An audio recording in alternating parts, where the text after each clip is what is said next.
Isaiah chapter 49 verses 1 to 6. My salvation may reach to the end of the earth.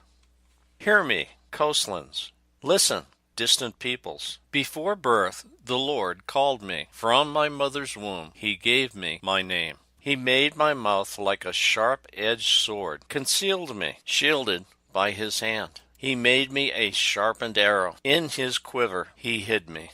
He said to me, You are my servant. In you, Israel, I show my glory. Though I thought I had toiled in vain, for nothing, and for naught spent my strength, yet my right is with the Lord, my recompense is with my God.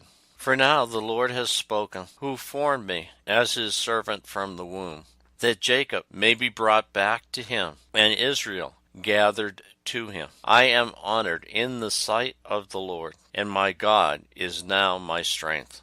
It is too little, he says, for you to be my servant, to raise up the tribes of Jacob and restore the survivors of Israel. I will make you a light to the nations, that my salvation may reach to the ends of the earth. The book of Isaiah is the first of the writings of the prophets in the Bible, and Isaiah, the author, is generally considered to be the greatest prophet. Isaiah was appointed to be the light to the Jews who would reject him. God the Father had decided to extend the blessings of salvation to other lands and peoples who believed in him. There is a tradition that states that Isaiah was executed by the wicked king Manasseh by being sawed in half. This is the second servant song, Isaiah 42 being the first. Hear me, but who is speaking? God's servant, Isaiah. The phrase coastlands, listen, distant peoples, is used in the sense of countries beyond the sea, distant, unknown, dark regions of the pagan world. He made my mouth like a sharp sword.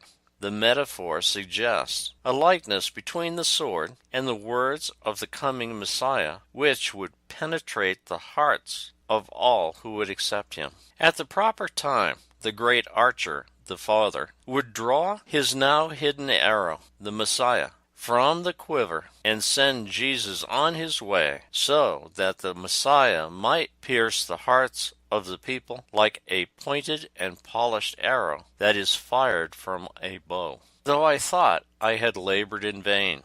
Isaiah confesses a sense of failure due to Israel's poor response. Isaiah does not turn from God. Instead, he accepts the emotional suffering and frustration he presently feels with confidence that God will reward him for acting on his behalf. Missionary work today continues as Jesus' Great Commission, Matthew 28:18-20.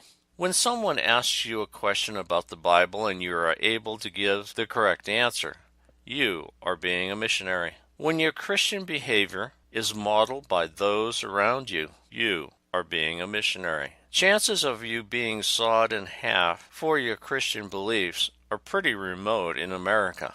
But you do have the responsibility to go, therefore, and make disciples of all nations.